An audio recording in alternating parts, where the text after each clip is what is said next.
Welcome, everyone. Welcome. Hello. Welcome, everyone. Welcome. Hi, Tim. Hey, VA. How are you? Doing really well. It's been a great morning of learning today. Yeah, I can't wait to share about our new book club that we started. Yeah, there's so as folks come in this morning, there's going to be today we're going to talk about we're going to continue to discuss the Doha debates. And we'll also be talking about a book club that we've just started, reading Noura Erakat's Justice for Some. Yes, and we've made a little update to the Prezi based on some new evidence on the Palestine thread that we've been on. It's just, human rights learning with all the three topics that we've started. But yeah, we got some updates in that regard too. Yeah, so we've got a number of things here today. What brings everybody here today? Yeah. What are we up to? What do we hope to accomplish together? Yeah, what brings everybody here? Curious, what will come up in the chat that we can respond to?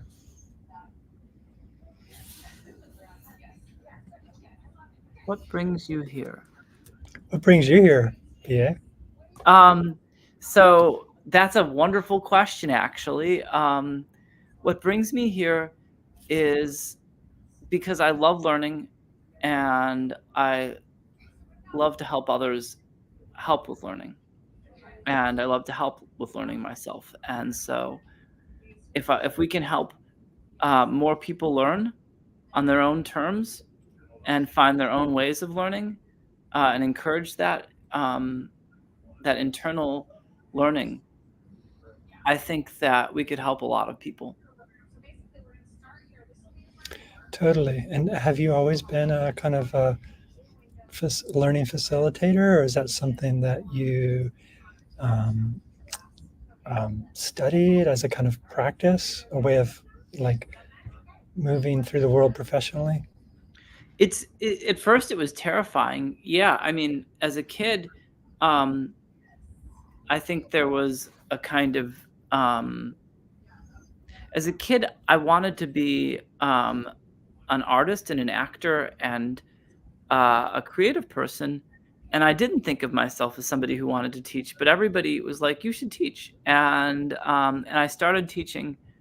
I started teaching when I was in 8th grade. I think I started teaching in kindergarten technically, but in 8th grade I taught a C++ class during lunchtime, and so all my friends were learning to do command line C++. Awesome. Really awesome. Yeah. Well, what I'm noticing in doing these human rights literacy sessions is that you have this this consistent ability to listen attentively to anybody in the space. Whoever's contributing to the conversation, into the group learning. You make a point of echoing back what the different are saying, and that helps everybody feel heard and validated and welcome into that learning space. It kind of like takes the edge off of the experience, because everybody's like trying to be heard and trying to contribute, and they want to be helpful, but you confirm it for us when you say, "I heard you say this," and you play it back for us in a way that everybody can in a kind of summary way, because sometimes we're all over the place. And you're good at tickling out the main point, and then presenting it back using your hand gestures like that. And it's so helpful because I think that's kind of fundamental to good communication and like group think. Like if we can bring us all forward together in this process. I feel like that's the way to do it. And so you're teaching us how to how to how to learn together and include everybody. It's hard because people are all at these topics in different places, and so yeah, thank you for kind of keeping us all together. You're welcome. Thank you. I feel very noticed right now, um, and Trying to and pay attention. yeah, and it's I'm hearing you say that through this process of really tuning into each other and observing what's going on, that there's a lot of learning happening, and a lot of people get more interested in learning in the Yeah, process. yeah. Like in my experience, if you have any kind of group learning, like in architecture, in school, that we go through these design studios, and it's very Socratic method, very like we're all learning on this problem where there is no right answer, no wrong answer. We're all just kind of moving in this general direction, trying to find out what good design is all about, and it depends on what people bring to the conversation. And what I've noticed is that oftentimes the quiet people like me don't get a lot of attention. The conversation gets kind of commandeered by the boisterous people. But when we hold space in a way that is inclusive, it takes kind of attention to detail that I've been noticing that your skill set can bring to just try to give everybody a chance to learn together by participating. Like, I think we are who we are in relation to each other, and so if we're going to be like learning together in this hive kind of thinking space that we're co-creating, I feel like it's really important to yeah, in order to get the gifts of everybody who brings to the conversation, in order to sort of achieve that level of collective um,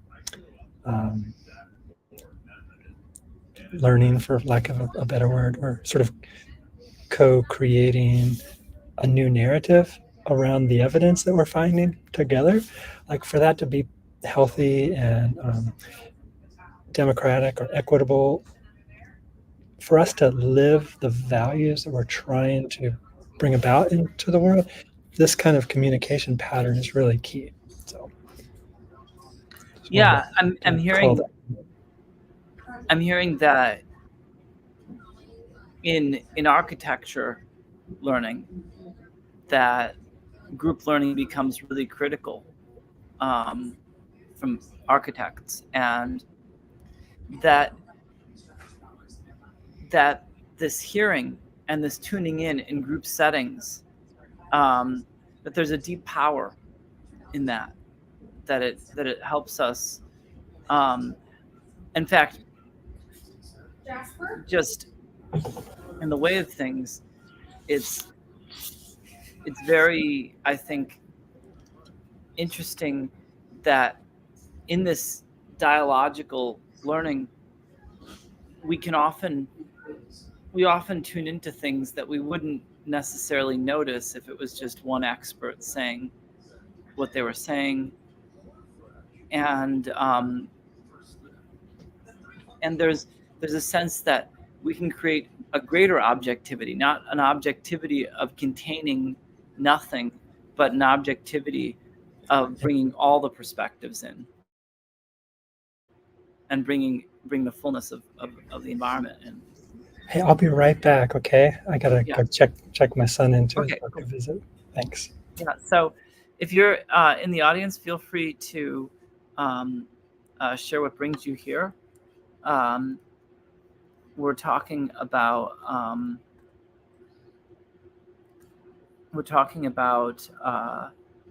human rights this morning. We'll be looking today at the Doha debates. We'll also be talking about different news issues and things like that. Um, let's just step in for a second here, and take a look at some of the things that we can explore today. So these are this is a range of topics that we're often exploring here in the group, and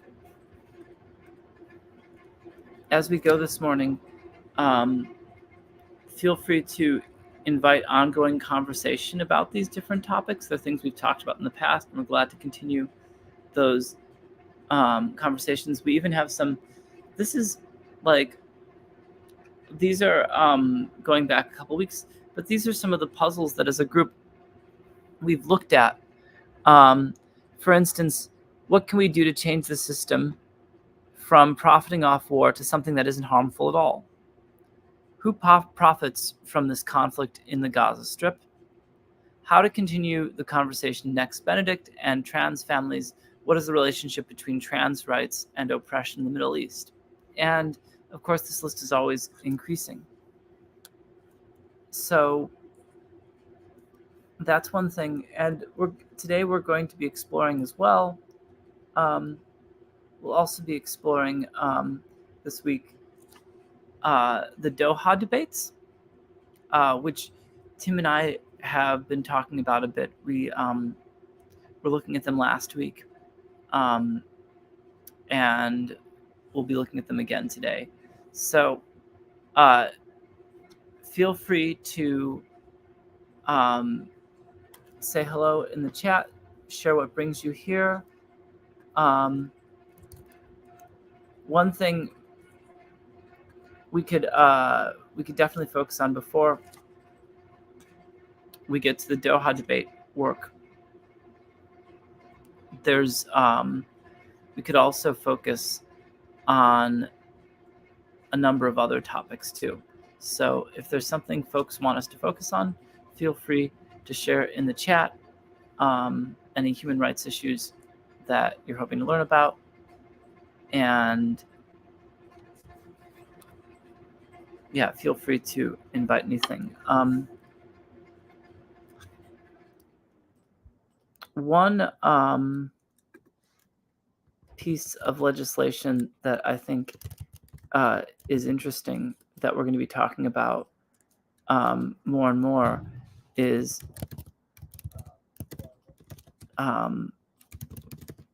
incarceration reporting. So I'll share with you all while we're waiting.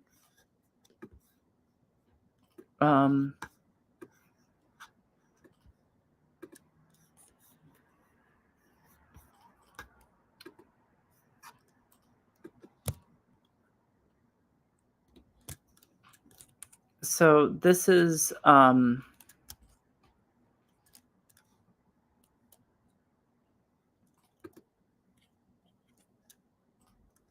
just from March 6th.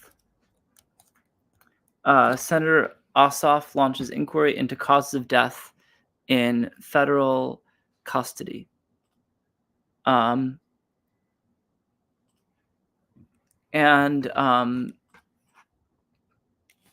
in 2022, Senator Ossoff led a 10-month bipartisan investigation that uncovered nearly 1,000 uncounted deaths in state and local custody in 2021. So Tim's back. Let me bring Tim back on. Welcome back, Tim. Hey, can you hear me okay? Yeah, you sound great. Okay, thanks. Yeah, while you were gone, I brought up this from March 6th. This is the stuff from Senator Ossoff about this inquiry into the cause of death in federal custody.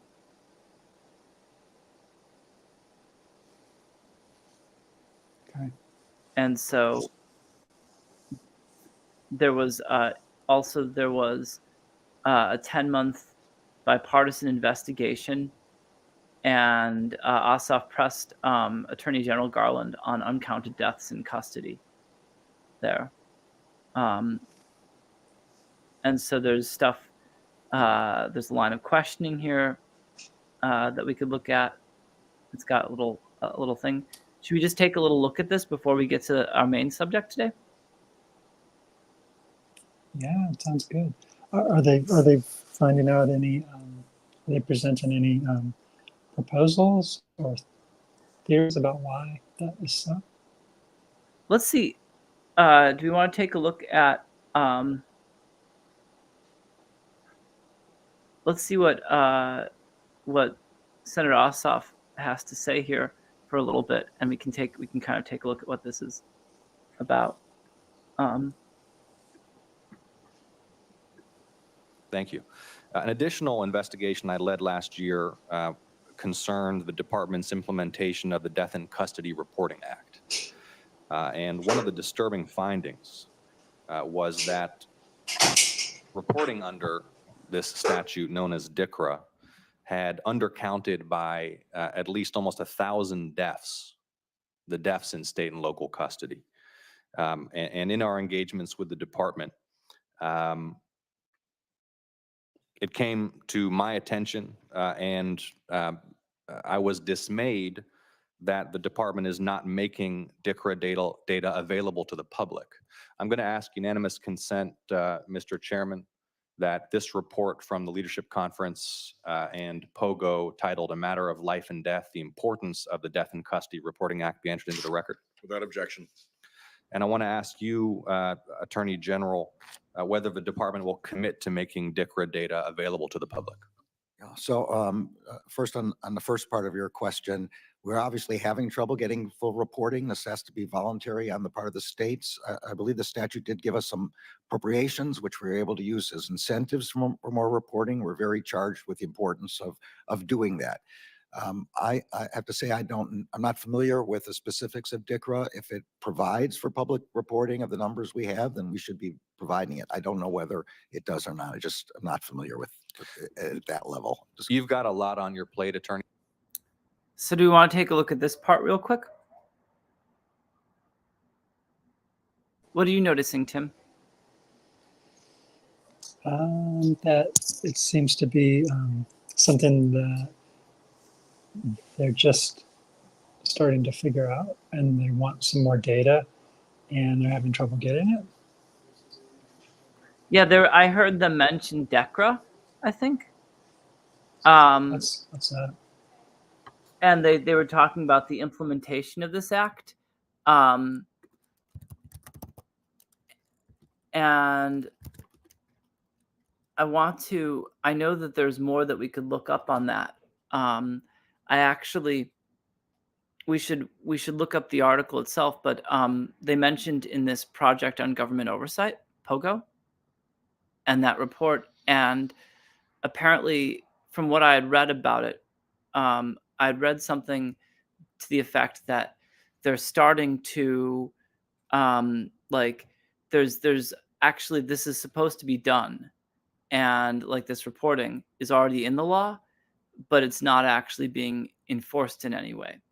And so I don't know the nuances of that, though, so it remains a puzzle for us still to explore. But I do know I can share that background a little bit, that I heard about that so far. And I'm wondering if the numbers that he put out there, what is the percentage to the total numbers of prison populations in the United States? Maybe it's too early to tell, but that would be one puzzle for us. Yeah, what is the so actually let me as we do that, let me just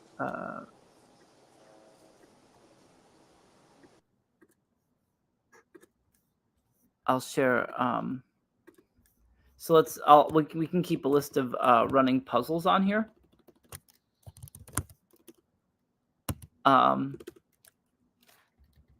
This is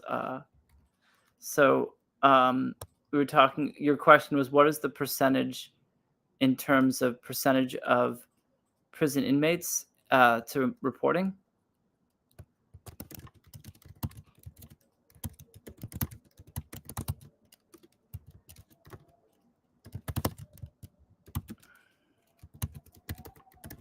maybe total inmates to reported deaths while in custody?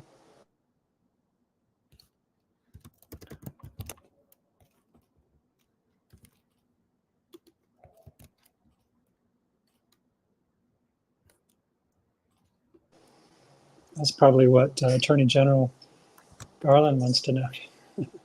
Yeah. Well, and I noticed that they mentioned that there were 1,000, that the undercount was by 1,000 that they were able to determine concretely. So okay, so there's this, and I think we'd identified the other puzzle was what was the piece of the investigation they were handing from Pogo? Investigation they entered in the record from Pogo. And so we don't have to go much farther with this, but I wanted to, while we were waiting for the Doha debates, I wanted to start with this a little bit, so that we've got a little something here, we can come back to the subject. Tim, if you have to run off at any point, we can come back to this so we don't miss the Doha stuff together. So Gotcha. I think this is good it's good to pivot to the Doha debates now, though. Okay. Are you ready, or do you want to do a little more with this? Just curious, do you think that this would tie into one of our existing human rights threads, or would this be adding a new path for us, a new inquiry? I think it would be adding a new path, but it connects, for instance, with missing indigenous folks. So it connects with a lot of people who are going through the criminal justice system. So it's very connected and related to caste, and it's an opportunity to, as a group, on a human rights issue that the vast majority of people agree upon. It's a very clear issue, and so we should be leaning into this right now when it's before Congress right now, and it may be very, very close. And there's been all this comprehensive research on it that's just been done. And so we can use that to help with learning about it too. That sounds awesome. Thank you. Yeah. So we'll keep going with that, but I think it's just a start, and then we can now let's also so we were looking at this, but let's go back now to what we were working with before. The present. Yeah, let's go back to that now. Were you able to get a couple more quotes in from the debate? From the so here, let me show you what I've got right now. And if for folks who are here, welcome. Feel free to say hello, share what brings you here, and say hello, and just joining the dialogue. Yeah, so now we've got this is Anand's speech, and this one is Jason's, and this is the green growth one. So these are all the three opening statements organized, and this was the question you organized too. Do we want to start with folks' statements, maybe? Again, put that back on the table. Cool. Last time, I remember we left out the. Do we want to start with Jason's again, or do we want to? Does anybody have any preferences for whose we start with?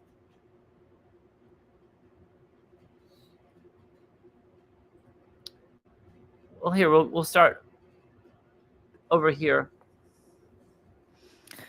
Capitalism is the world's preeminent system of economic organization, yet, in the court of public opinion, capitalism is on the ropes. You've heard my fellow guests talk about the flip side of capitalism, with its effect on whole economies and people. Simplify and paint a different picture. Growth matters. So does its quality. Without growth, there can be no sustainable development. As the former president of a country, I have seen the positive transformation linked to economic growth. My island nation country has been transformed since independence 51 years ago. It is now an upper middle income country, and we have done this by prioritizing economic pillars with people centered investments. Economic growth fuels the economy and improves livelihoods. Is it perfect? Hardly. Are there still problems? Unequivocally, yes. We have to confront issues like chronic poverty, diseases, and now struggle against the vagaries and hardship caused by changing climate. We know that economic growth, shared prosperity, and more open economy help us tackle them. So, in direct opposition to protectionism and isolationism that is coming out of the United States, Africa has gone the other way and has created the world's largest free trade area since the establishment of the World Trade Organization in 1995. It came into operation in May 2019. I can safely say that Africa is on the move. When I say on the move, I mean with economic growth, the contested subject of tonight's debate. In recent years, Africa's average annual GDP growth has consistently outpaced the global average and is expected to remain at least 6% until 2023. Six of the world's 10 fastest growing economies are in Africa.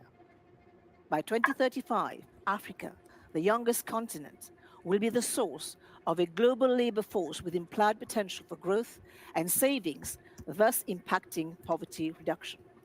By 2050, the richest 10% of Africans, that is 250 million people, will drive a nearly five-fold expansion in the demand for consumer goods and services.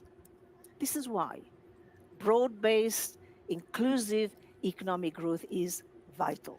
Fortunately, Africa's governments are developing the required infrastructure and institutions, even as political leaders are implementing reforms aimed at improving the business climate. And reforms are happening, with 5 of the 10 most improved countries in Africa, and most of all recorded reforms occurred in sub-Saharan Africa. And I would argue further that growth also ensures innovative reforms. There is no doubt that we prosper with growth. Inclusive growth has and will remain key to leaving no one behind and build a prosperous future for the benefit of all. Thank you.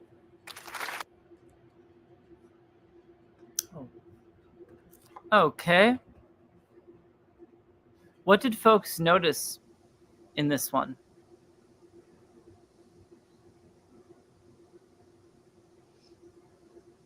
What She's do you notice, Tim? she's pro growth, pro economic growth. Yeah, so you know she's pro economic growth, and I put some things down in the chat. I said her. I said I heard her saying that her nation has benefited from growth, and I heard her say that Africa created the largest free trade zone. And I heard her say that 6 of the 10 fastest growing economies are in Africa.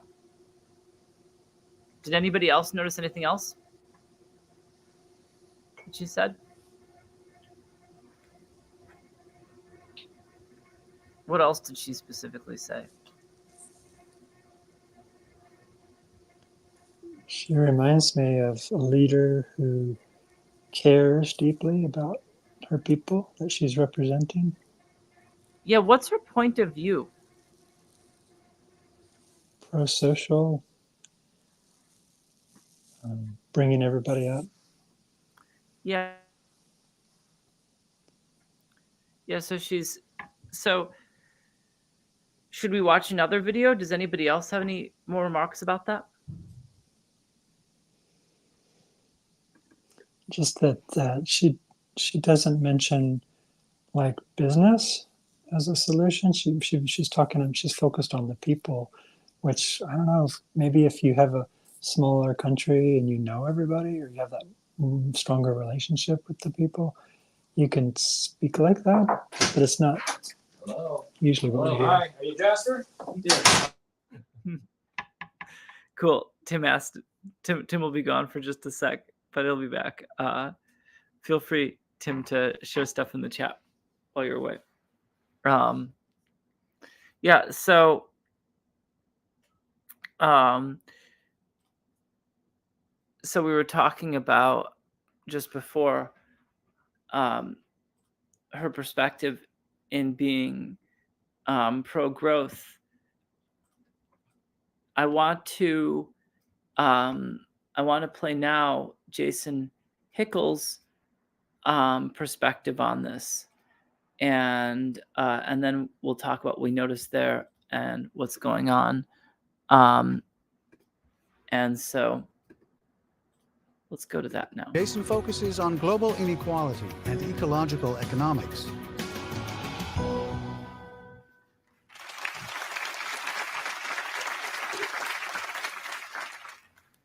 Growth is killing us. It is the single greatest driver of climate breakdown and ecological collapse. We urgently need to shift to a post-growth, post-capitalist economy. Right now, we're trapped in an economic system that is structurally dependent on growth at an exponential rate, year after year, with no identifiable endpoints. Capitalism requires ever-increasing levels of extraction and production and consumption just to stay afloat, chewing through our living planet in the process. And virtually all of this crisis is being driven by rich countries. The science is clear. If we want to avoid catastrophic climate breakdown and reverse ecological degradation, rich countries need to lead with radical emissions reductions, getting to zero by 2030, while dramatically scaling down resource use. And to achieve this, we need to abandon our mindless march towards growth. Now, my colleagues here might say we needn't worry.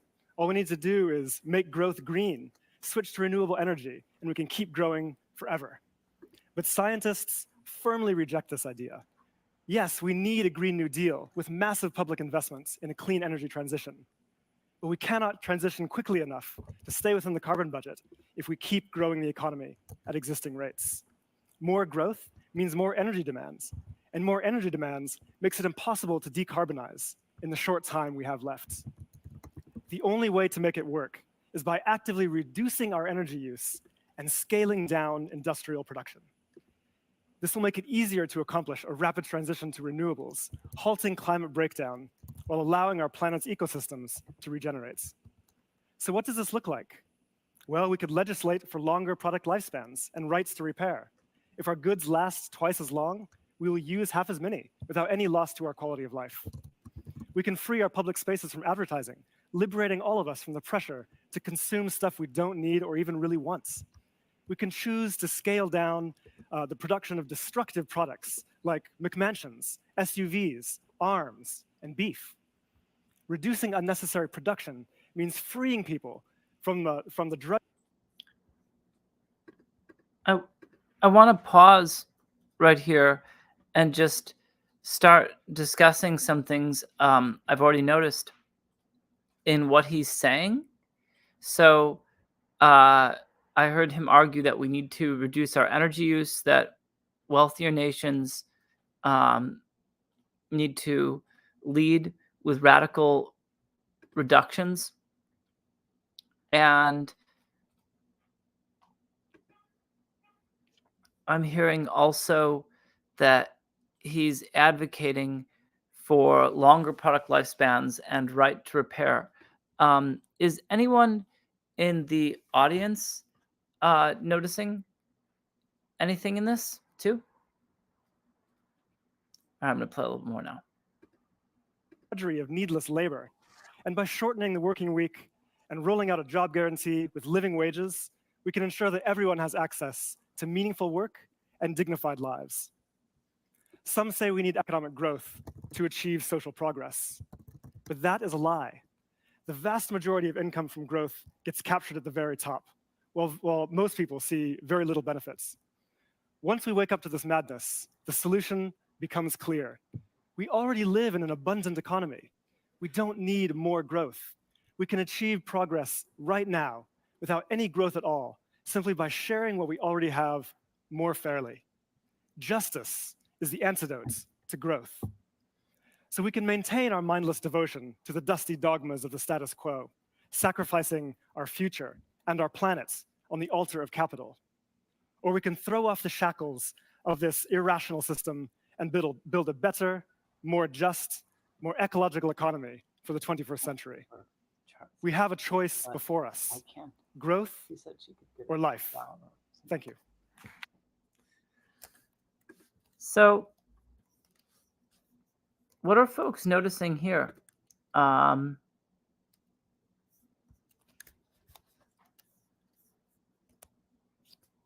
What were some of the things we noticed that that Jason is exploring here? Like, I heard him say before that he wants a job guarantee. And what else are folks noticing? And I can even play. I can even play a little bit of. Our first speaker, Jason Hick. I can even play a little bit more of it again.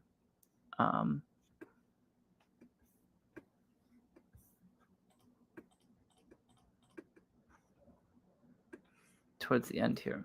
Let's see if that works. Yeah. Or maybe not. But yeah, what would folks say? And I'm hearing from Tim also. He says we are overshooting Earth's carrying capacity with the current economy. Oh, and Tim also said previously, said we can flourish with less. So, welcome back. Welcome back, Tim. Thanks, Doc just left. No, the good news is no break. Cool. Welcome back. I also noticed a contrast between what Jason was saying and what Amina was saying just before about her experiences with growth. Isn't that curious? What kind of contrast does this present some puzzles for you?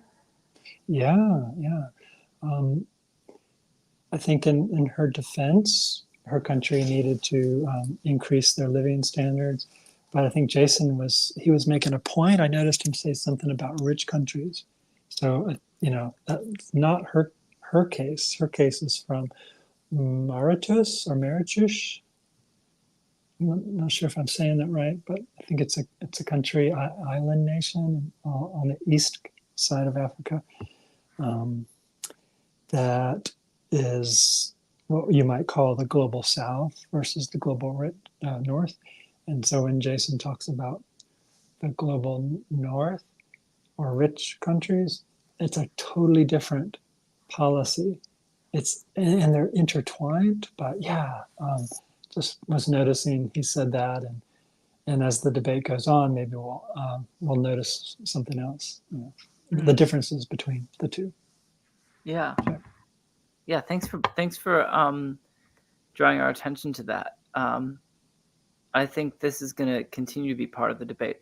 It's exciting to develop it. Yeah. Should we listen to Anand now? If you ask me what I think about capitalism, I would say maybe it's something we should try.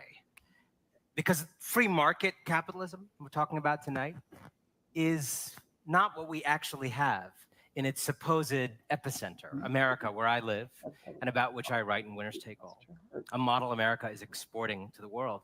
What we have come to know as capitalism isn't really capitalism. If capitalism is defined by a rugged confidence in one's chances in the marketplace, in the souk of information or ball bearings or coffee, what I see around me is something defined instead by slouching insecurity. The most lionized capitalists of our time are a group of mostly men, profoundly insecure men, terrified by the prospect of competing in a genuinely free and fair market. The bankers who plunged the world economy into the abyss weren't confident about their chances in the market, which is why they rigged regulations and tax codes to give them undue advantages and immunities. The oil companies that have given our planet a terminal diagnosis aren't confident about their chances in the market without rigging policy and using bribery and violence and spreading fraudulent pseudoscience. Many of them would be extinct. The monopolists and would-be monopolists of Silicon Valley aren't confident of their chances in the market. Otherwise, they wouldn't donate to politicians and spread a phony image of themselves as safe to avoid regulation and being broken up. A capitalist self-image of swagger masks a capitalist reality of self-doubt. Self-doubt that then motivates our so-called capitalists to commandeer power to protect their mediocrity. What I see all around me is not capitalism in any meaningful sense of the word, but capture. Capture looks like 26 billionaires now owning as much wealth as the bottom half of humanity, 3.8 billion people. Capture looks like the global top 1% monopolizing 82% of new income in a recent year. Capitalism looks like the few hoarding progress itself. And how does this capture persist? By dressing itself nowadays in the costume of enlightenment. Woke capitalism is everywhere around us. Billionaire philanthropy, impact investing, give one, get one products, social enterprises, basically everything Bono is involved with. But woke capitalism is all too often a smokescreen for a manic hypercapitalism that is destroying opportunity and jeopardizing the earth. But capitalism or not capitalism, Milton Friedman or Karl Marx is not the real debate. There's always going to be business and there's always going to be government, and the question is the relationship. The debate is what kind of capitalism and what kind of counter pressures can keep business honest and keep it in its proper place. Thank you. Okay, so what do folks notice about this? What do folks notice in this speech? Some of the comments that we included, both Tim and I, in the chat, I quoted Anand as saying, I see something defined by slouching insecurity. And Anand also said, a capitalist image of swagger then motivates a capitalist image of self-doubt. Tim said, I'm hearing the concept of a free market, which includes reality. And I put in there capitalism versus capture. Are there any, what would folks say Jared Herodotus's point of view is here? What would folks say his point of view is? And one thing that I notice in the background here, I don't know if you all can see it very well, it says, growth isn't the problem, redistribute wealth. So that's kind of a major theme here. Now, if you ask one of the last clips we have here is this part of the debate. So I'd like to bring this in right now. Go ahead. Yeah, Tim. the chat that I was typing in has a character limit, and so I had to just stop with reality. But what I I was see. gonna say, I was gonna say um,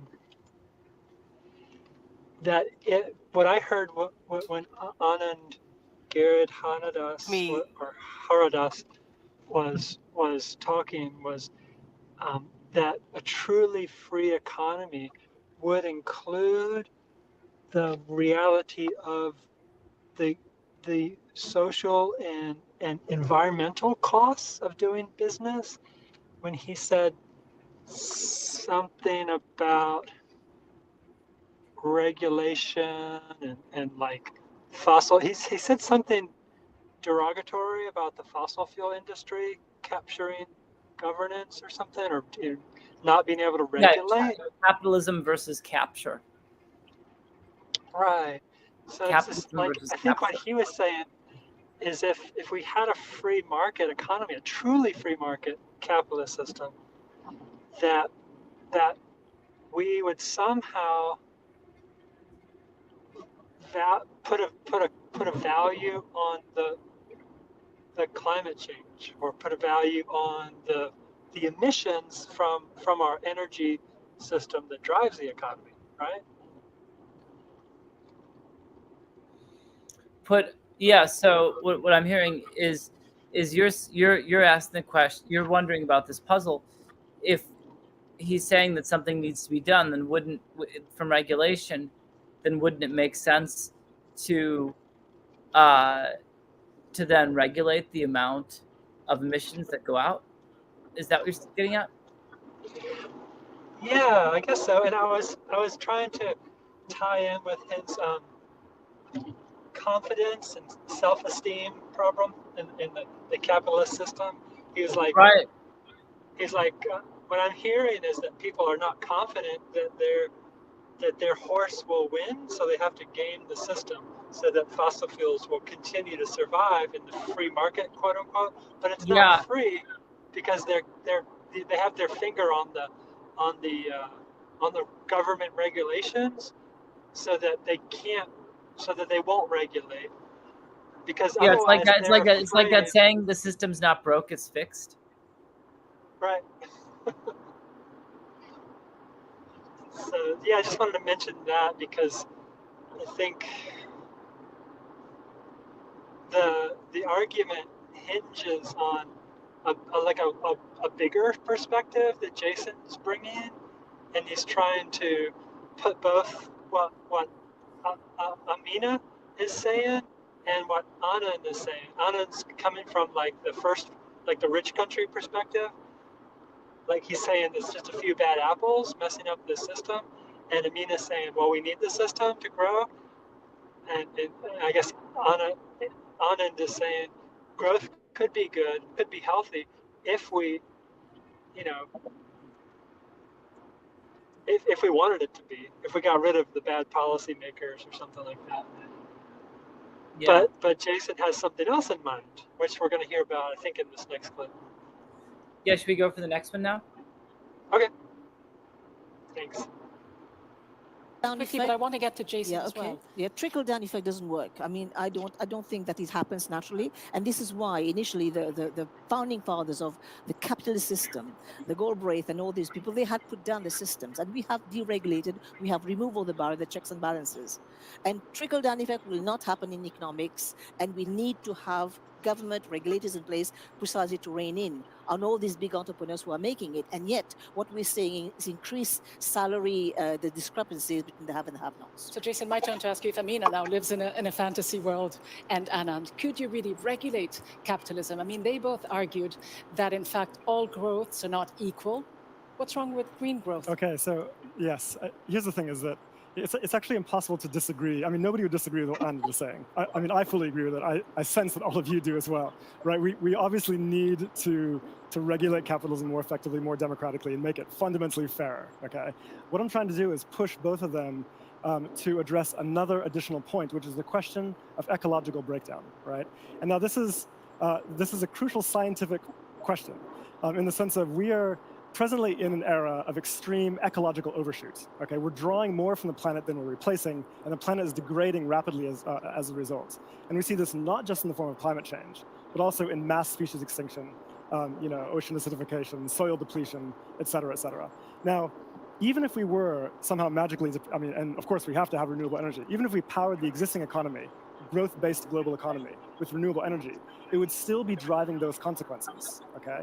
Because we're still extracting more than the Earth can bear, okay? So, and here's the thing, if we look at alternative, methods of capitalism, like take Scandinavia, probably Anand likes Scandinavia quite a lot, right? They seem quite sustainable, but they consume on a per capita basis about 30 plus material tons of stuff per person per year, which is 4 times over the sustainable boundary. If everyone in the world consumed at the same level of material stuff that people in Scandinavia do, we would need 4 planets to make that feasible, okay? So the argument I want to make here is that we can flourish in an economy that requires less resource throughput and less energy. We know that's possible. We have robust economic models showing we can do it. There's a scientific consensus around it. Recently, there was an open letter signed by 350 scientists across Europe calling on the European Union to adopt post-growth principles. So this is not an academic question. It's really one that we have to be posing politically.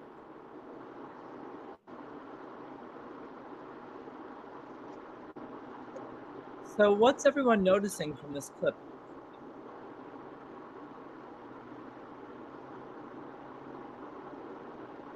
What's everyone noticing?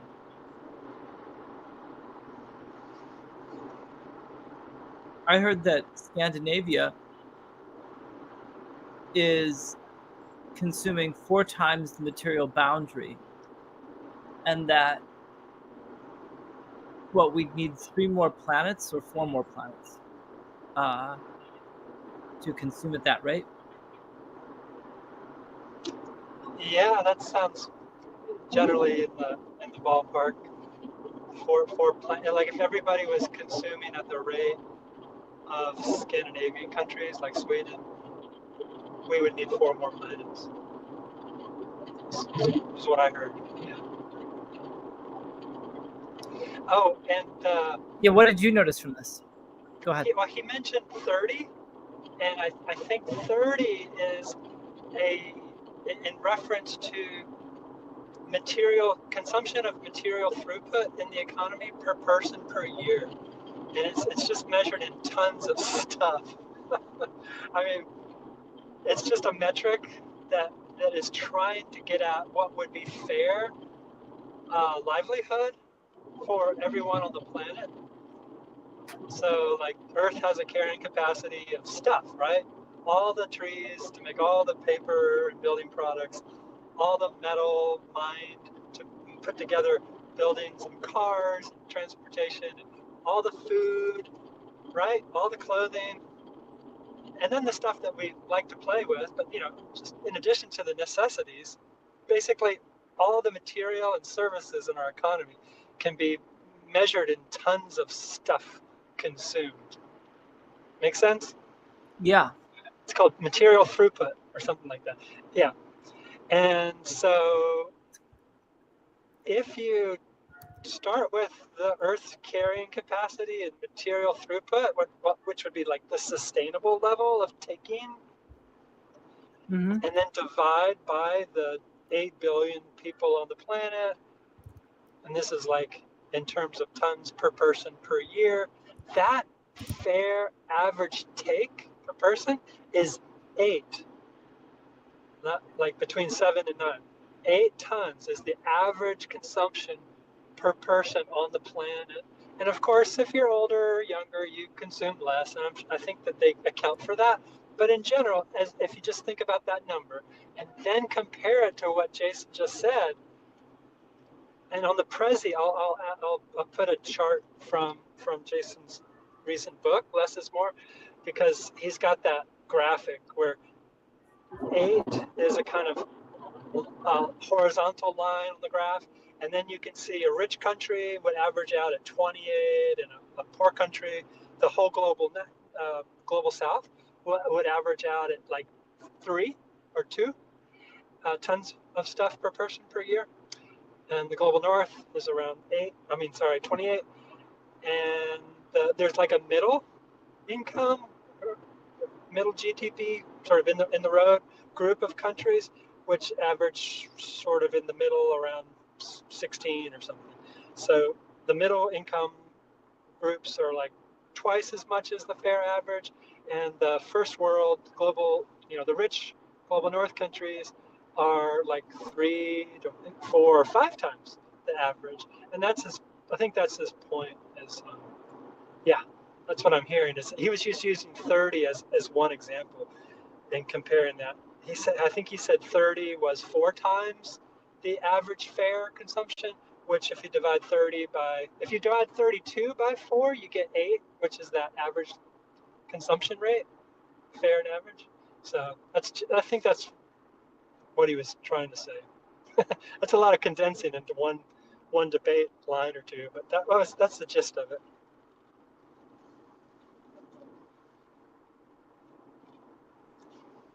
Does that make sense? I think you might be muted.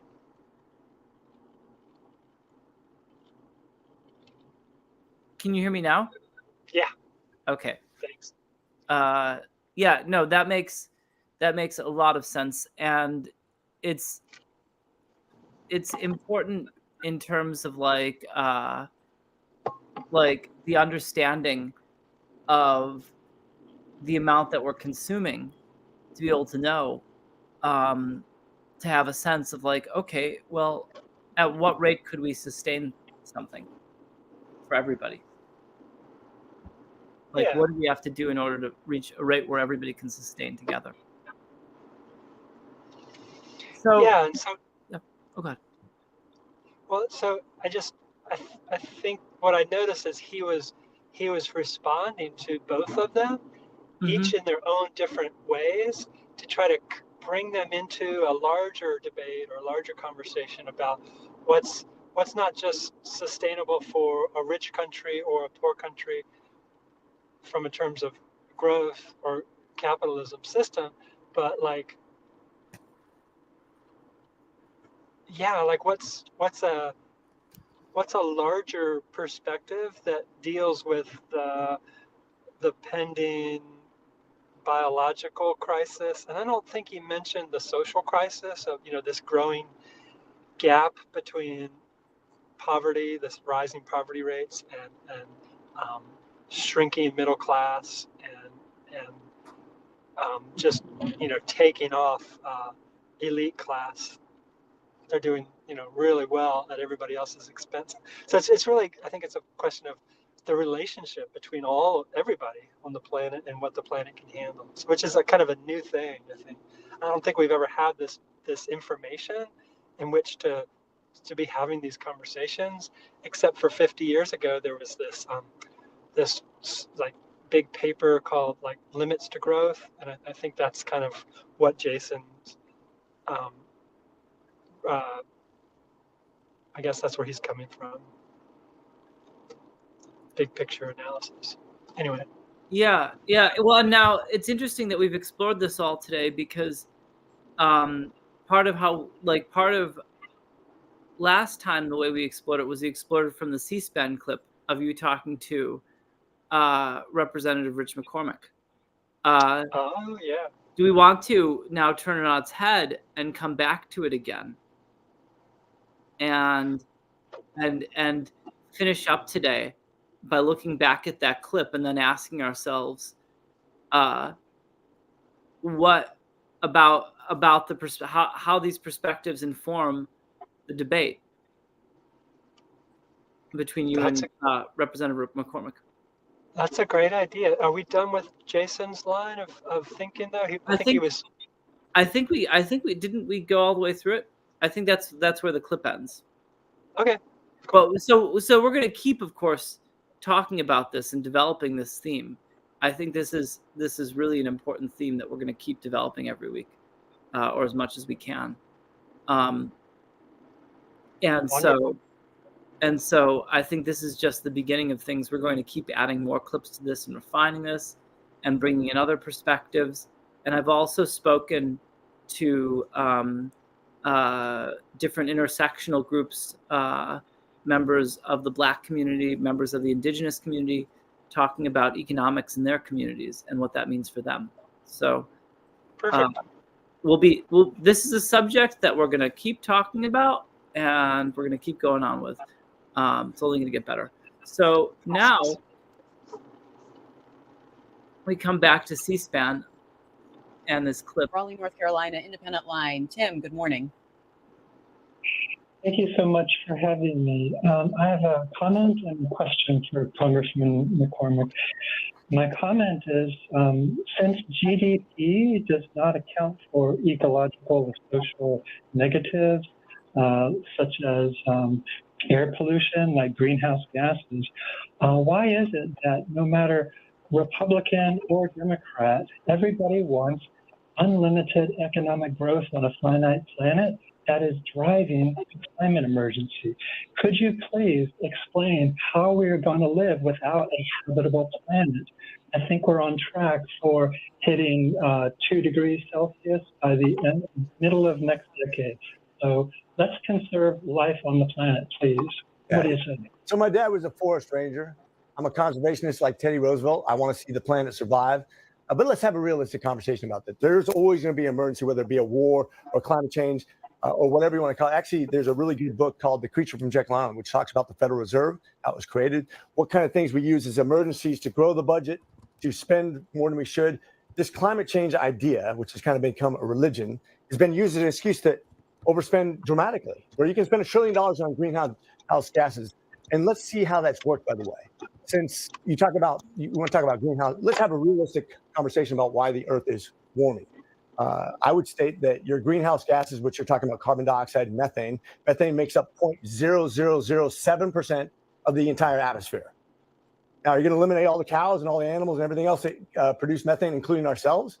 Is that your solution to tackling 0.0007% of the atmosphere? Or is it the carbon dioxide, which produces, I think it constitutes of 0.04% of the entire environment? 11% of that is from humans, by the way. And from that, 14% of that from the United States. And from that, 29% from all of our automobiles, all of our planes, all of our trains, all of our ships. So if you want to eliminate all of the stuff that the United States produces by spending $1 trillion into debt and ruin our economy, and then we can control everything that's going on, and we'll lose our influence in the world, by the way. And we're one of the cleanest energy producers in the world, by the way.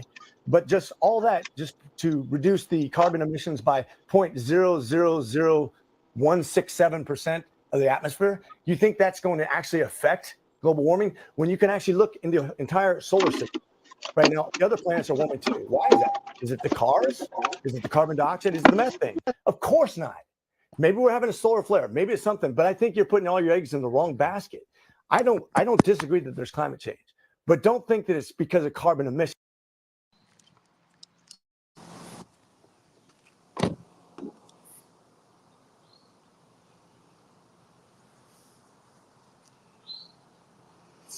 So did he ever answer the question? I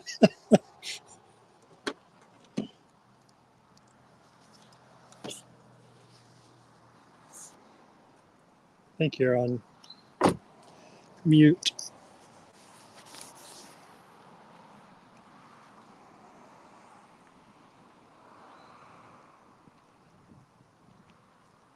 I can see your lips moving.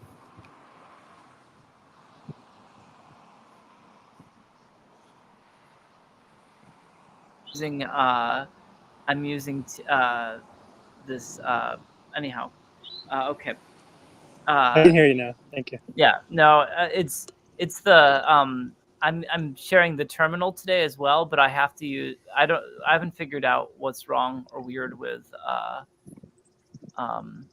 Google Canary, but we'll figure it out. Anyhow, yeah, I was saying before that Representative McCormick is talking about solar flares and things like that as his explanation of why there's global warming. And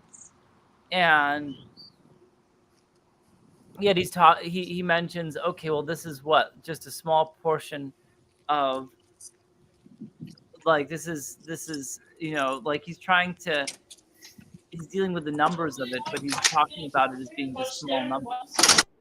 So therefore, we should not worry about it. What are you noticing?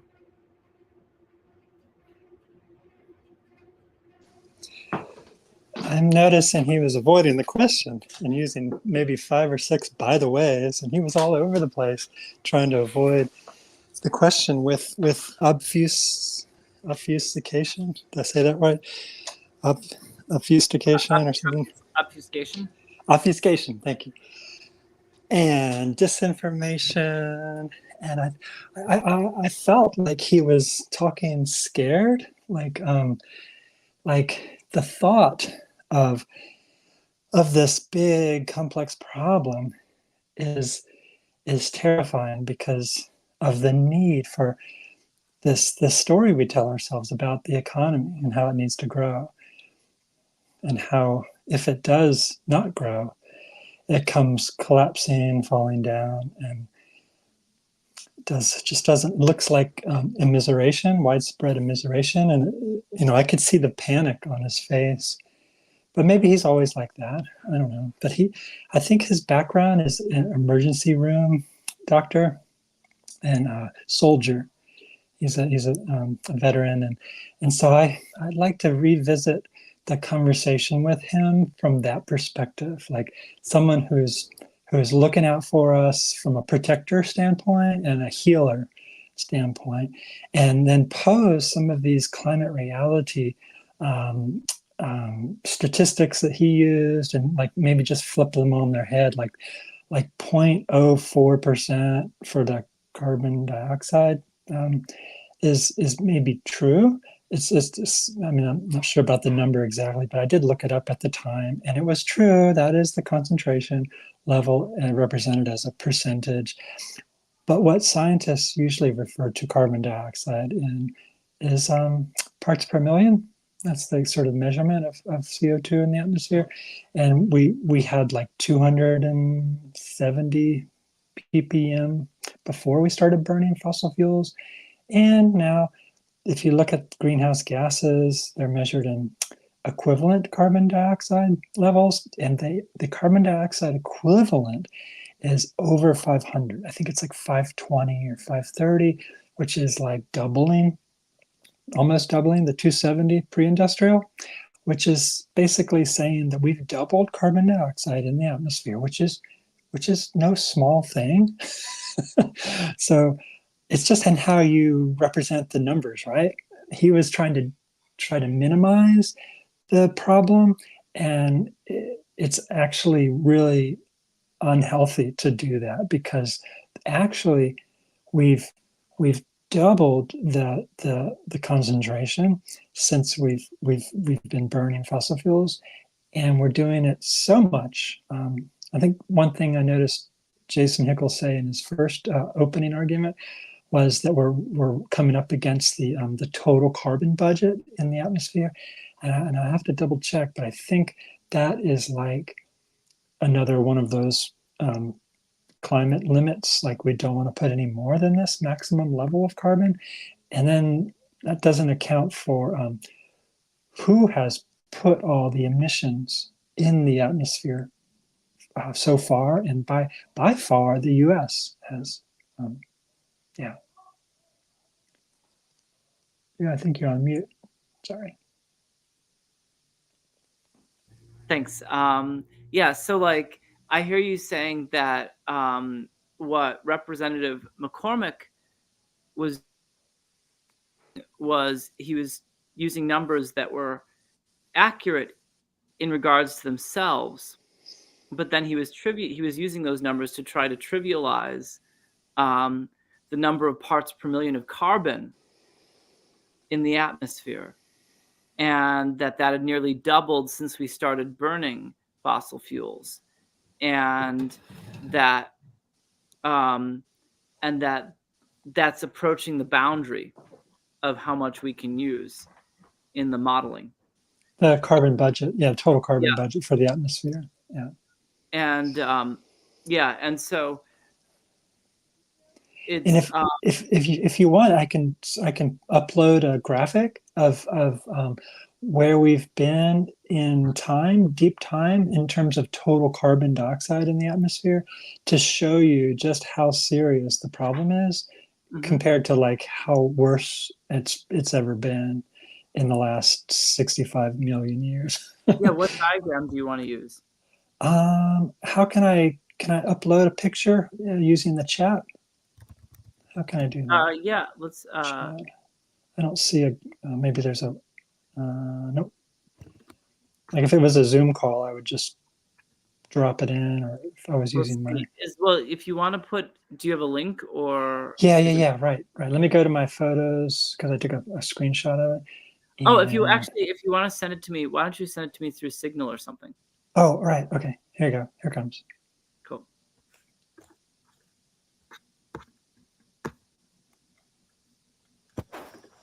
And Yep, so I just sent that to you. If you can put that on the screen, I can talk from that. yeah, you got it. Thank you.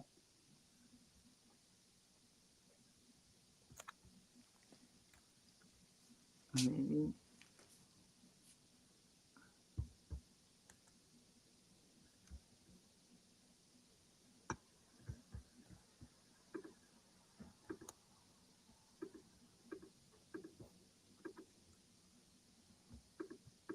Voila. Ta-da! Look at that. Awesome. Okay. All right. So in the vertical axis is atmospheric carbon dioxide in parts per million.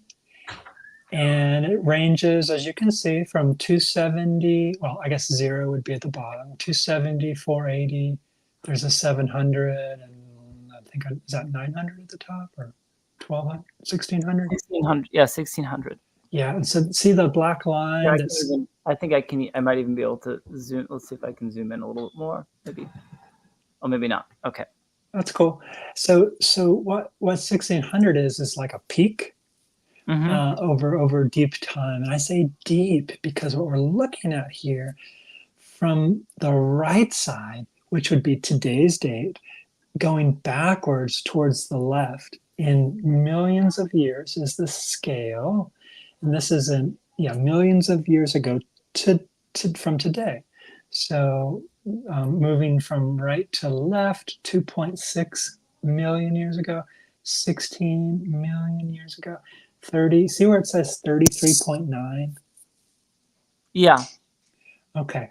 Notice the other thing about this chart is the color bands, that the vertical bars of color, from dark red to light red and pink, and then light blue, and then darker blue, kind of like closer to our current date on the far right.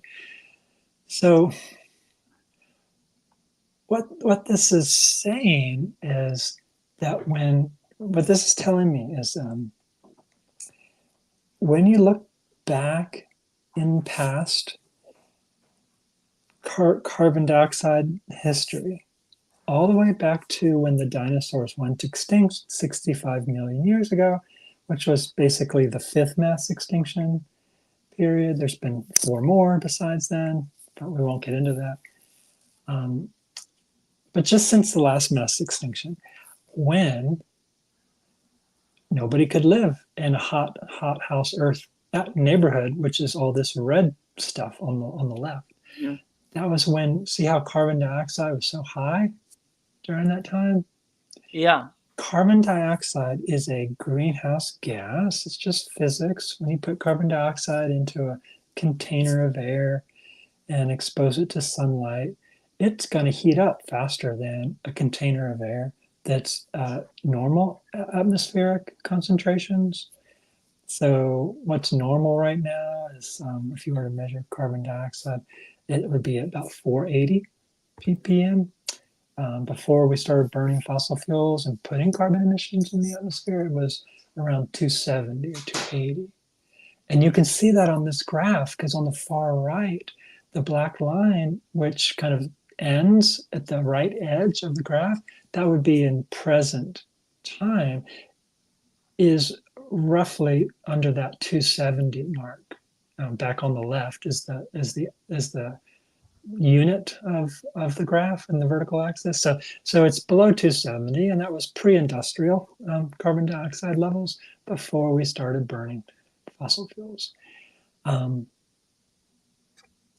So there's this correlation between the greenhouse effect warming or heating of the atmosphere. There's what's called the global mean or average surface temperature, which is indicated in the little band index in the lower left hand part of the graph, which it says delta GMST, that stands for global mean surface temperature. I tried to spell that out just above in the black text. And then for some reason, they use K for temperature measurements in Kelvin, which one degree Kelvin is 1 degree Celsius. So, and it's cumulative or associative property. So I think if you're trying to say like 3 degrees K, it's the same thing as saying 3 degrees Celsius.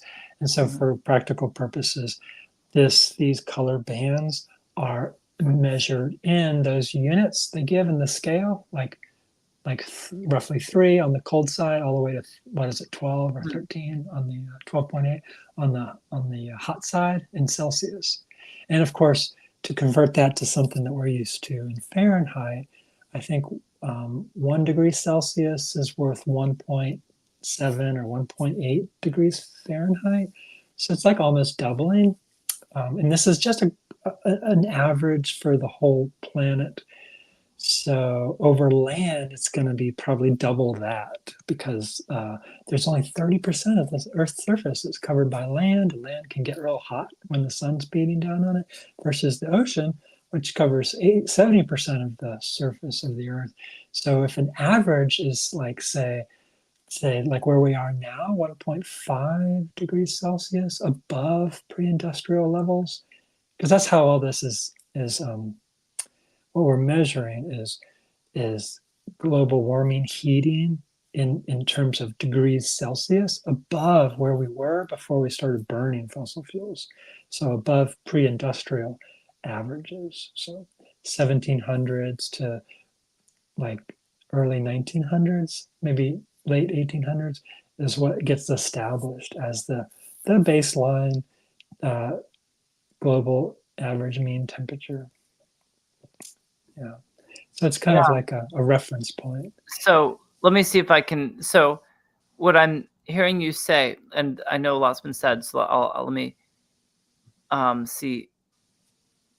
So like if we're looking back at 30, like if we're looking at the bottom axis where it says millions of years before present, and we're looking at 33.9, the atmospheric CO2 at that point is between 40 and 720 for most of that. And then if we look at 16 million years ago when humans came on the scene, I don't know if that's right. Like a million years ago, right? 16 is when the dinosaurs went away. Is that right? The dinosaurs went away 65 million years ago. So this is just... what is 16 million is what? Good question. I'm looking up, let's see, that's the Miocene period. Yeah. Cooling down, yeah. And I think what's happening is life, like evolution, is just starting to ramp up again during Miocene, because in that first period, in the red, only hot temperature loving bacteria were left, and anybody who was in the ocean who maybe, because this is a surface temperature chart, not ocean temperature. So the oceans could be a little bit different, and there could be life, a lot more life in the ocean. And we know from our evolutionary stories that life started in the ocean and then kind of moved on to land. So that kind of corresponds or correlates to that story. Yeah. Here's some images on Google Images about the Miocene epoch. Saber-toothed cat. Oh, wow. What I understand from reading Paulette Steves, she's a indigenous paleontologist, and she's fighting the good fight on sovereignty, reclaiming the indigenous story of the North Americas, of the Western continent, South and Central North America. They've been saying that we haven't been on this continent, we as an indigenous societies were not here any earlier than 12,000 years ago, which is based on this Clovis that was found. It's like a spearhead in the rib of a animal's rib cage, I think a mastodon or something. And so she's been arguing for the fossil record in archaeology going back to like hundreds of thousands of years ago, which justifies that this is actually indigenous land, because that was the whole colonial story, is that they were trying to delegitimize indigenous cultures by saying, oh, they haven't been here that long, so it's really not their land, that we're, by our, specialness and our doctrine of discovery, we're taking over and improving the situation, we're civilizing the people and the place, taming the wild nature. So, but what she says in her book, which I was looking into yesterday, Indigenous Paleolithic of the Western Hemisphere, for at least for her, and she's like a bona fide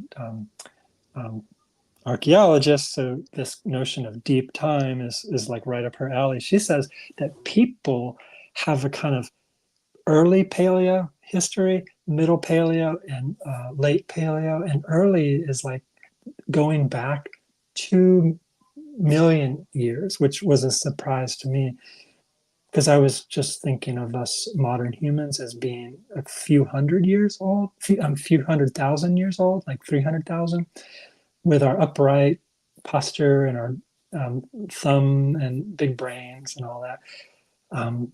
But apparently, early hominoids and human-like animals like us could probably go back as far as, like you were saying, to at least 1 or 2 million on the time frame here that we're looking at.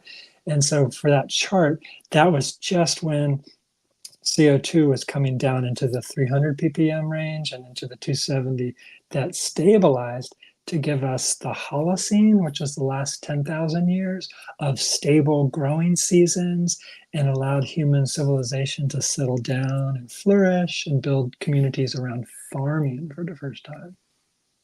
But before that, I think, like you said, we were nomadic and we were hunting saber-tooth or pulling our resources to hunt, bring down big game. Yeah.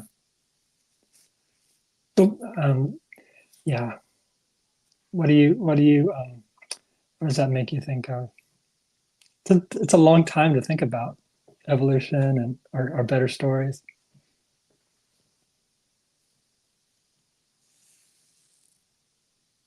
Oh, you're on mute. Keep doing that. Is there anything we want to focus on today before we end?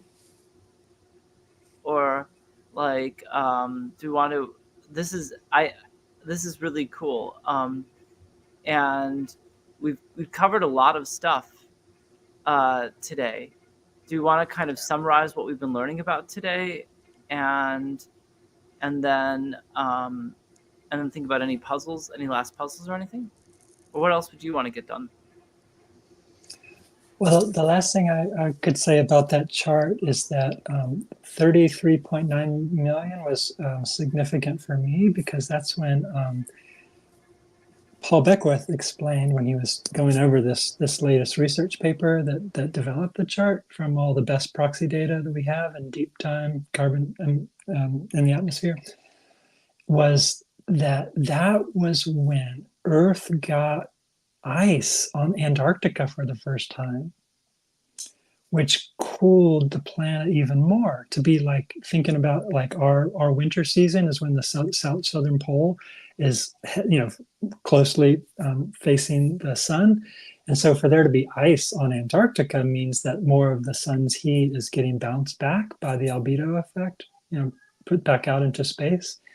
But when the planet cooled enough out of that red neighborhood of hothouse Earth 33 million years ago, we got ice for the first time at one of the poles, the South Pole.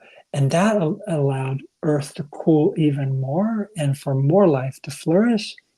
And all that was at around 500 ppm. And 33 million years later, carbon dioxide levels reduced to 270 range, and life flourished for us. And most importantly, the temperature. The temperature went from the red zone and the pink zone into the light blue zone. And then around 3 million years ago, we got ice for the first time on the North Pole, which then in our winter, it allowed us to cool off the planet even more into our Goldilocks zone.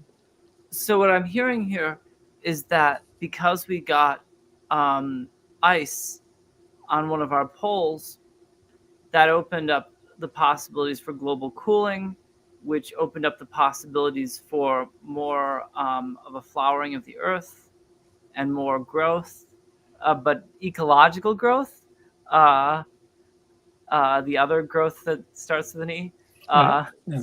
Biodiversity and all the rest of it. Yeah. And that actually having that extra ice in the North Pole helped as well eventually and got us into our Goldilocks period. Yep. And we should figure out, what I'd like to do is explore a way that we can, maybe we'll make a Prezi about this or something like it, where it helps people understand the sources of the science involved. Yeah. It would be nice for people to understand this graphic in particular, because where we are in current carbon dioxide equivalent in the atmosphere is back to where we were, where Earth was 33 million years ago, when we were coming out of hothouse Earth conditions. And that's what Hansen says in his paper, is that if we stopped burning fossil fuels today, just based on current blanketing effect of the greenhouse gases in the atmosphere, which is CO2 equivalent, which I've located as the red dashed line on the graph, that is where we're headed, because Earth climate system has to balance itself out. And I know Jay this morning was thinking, oh, well, we can fix that, right? With some geoengineering, we can take that carbon dioxide out. But it's the scale that we're on. We've been doing this carbon emitting for 30 years now. And so the total carbon budget is what we're talking about. And to reverse that could take another 30 years, but we don't have that time, scientists think, because of the nonlinear feedbacks in this, how everything is going to be heating up to achieve a rebalancing of the Earth's energy imbalance. So that's the emergency that I'm trying to get across here, is that we may be too late. However, it shouldn't stop us from being hopeful, and it shouldn't stop us from doing everything we can to reduce the impact on others, and yeah, try to save like a habitable planet if we can by pushing Senator McCormick or Congressman McCormick and everybody into thinking about economy that is healthy, that we can do all this flourishing without all the emissions. Yeah. So I was trying to tie it back to the Doha debate and the purpose of human rights, because it's all tied to human rights and the right to a habitable planet. And it's in our Constitution, the right to life, right? No, this is, and there's just the experiential aspect of the fact that we can see our planet overheating, and that I think of that book, The Ministry for the Future. Have you read it? I've read some of it, yeah. Awesome. Yeah. A number of us actually had a reading group with it for a while. Wow, great. But those horrific images of the extreme heat and water deprivation that we may be witnessing during our lifetime, and I want to continue this subject because we can keep talking about this for a while. But I think we're going to continue this. Are there any other thoughts you've got about this or anything before we wind up?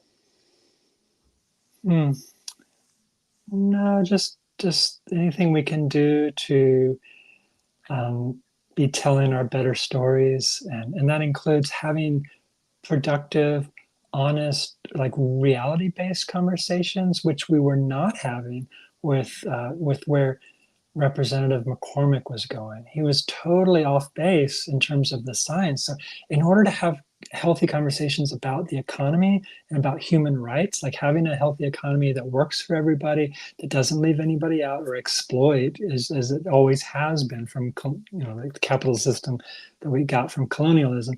In order to have we need to have a total reset, and the only way to have a total reset of the economy is if we can start telling these healthier stories and align the economy with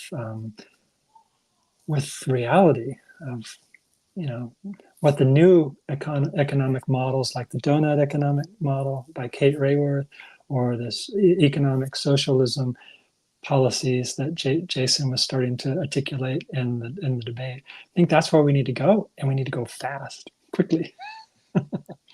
Yeah. So, and that's going to be another form of discussion and literacy that we will be exploring here more and more. And we're all really excited to explore that together here. So thank you so much, everyone, for coming out again. This has been really fun. Thank you for hosting and being so on top of it with all the technology and creating this interactive space. It's very exciting. Yeah, no, it's very exciting talking about this with you, and actually getting to go into what global warming means. So thank you so much, Tim. You're so welcome. Thanks, everybody. We'll be seeing you. We'll be back on tomorrow talking about fracking and the usual stuff tomorrow. Join us in 2 weeks. We're going to read the introduction of Noura Erakat, Justice for Some. We had an exploration with it this morning for the first time today. We're going to keep exploring it. Feel free to donate, codewhatever.us, and feel free to share with us what you think. Thank you so much, everybody. Bye. Bye, everyone.